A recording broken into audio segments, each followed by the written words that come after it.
আসসালামু আলাইকুম।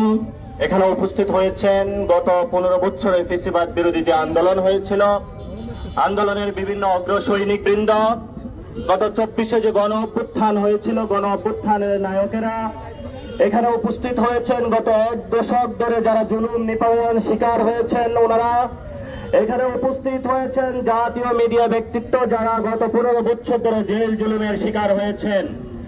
প্রিয় দেশবাসী এবং সাংবাদিক বন্ধুগণ, আপনারা জানেন গত 15 বছরে যেই সংবিধান আমাদের উপরে চেপে বসেছিল, যেই সংবিধান আবরার ফাহাদের খুনের জন্য দায়ী, যেই সংবিধান গণ অভ্যুত্থানে হাজারে 1500 শহীদের জন্য দায়ী, যেই সংবিধান 15 থেকে 20-30 হাজার যে সংখ্যাটা প্রতিনিয়ত বাড়ছে, অসংখ্য মানুষের হাজার আর কান্নাজারির জন্য দায়ী, সেই সংবিধান এখনো বাংলাদেশ রাষ্ট্রে কিভাবে বিরাজমান?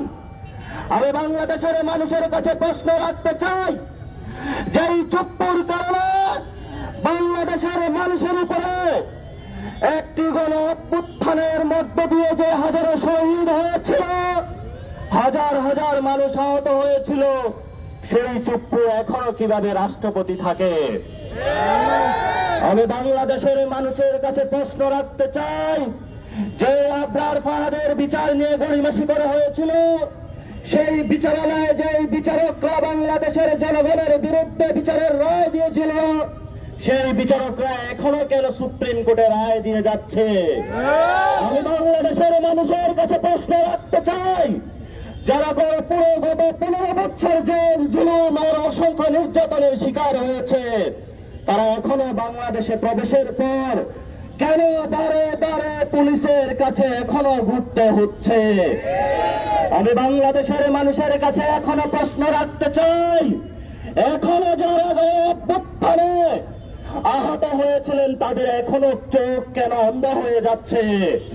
আমি বাংলাদেশের মানুষের কাছে প্রশ্ন রাখতে চাই, যেই সকল ফ্যামিলির শহীদ হয়েছে তারা একটি মৃত্যুর সার্টিফিকেটের জন্য দাঁড়ে দাঁড়ে ঘুরে বেড়াচ্ছে, আর ওই সকল ব্যুরোক্রেসির যারা জানোয়ার রয়েছে তারা আলাদা বিভিন্ন জায়গায় ঘুরে বেড়ে জয় বাংলার স্টেটমেন্ট দিয়ে বেড়াচ্ছে।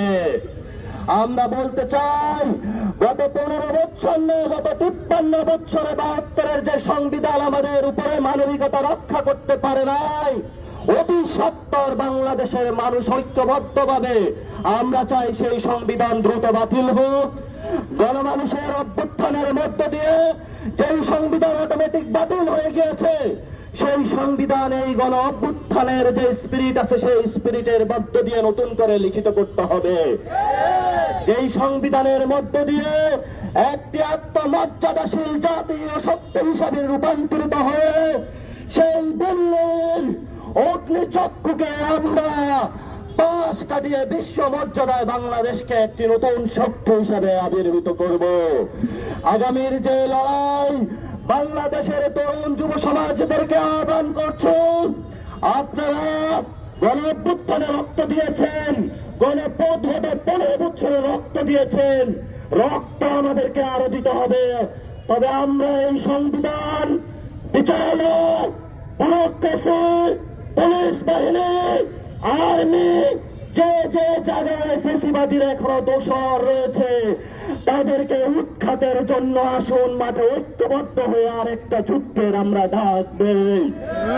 এবং আগের যে রাজনৈতিক সংস্কৃতি আমাদের আবরার ফাহাদকে রক্ষা করতে পারে নাই, হাজারো শহীদকে রক্ষা করতে পারে নাই, হাজারো আহত মানুষকে রক্ষা করতে পারে নাই, আমরা সেই রাজনৈতিক সংস্কৃতিকে বেরিয়ে এসে রাজনৈতিক দলকে তরুণদের পাশ বুঝে আগামীর রাজনীতিতে সামনে পথ চলার জন্য ঐক্যবদ্ধ আহ্বান জানাচ্ছি।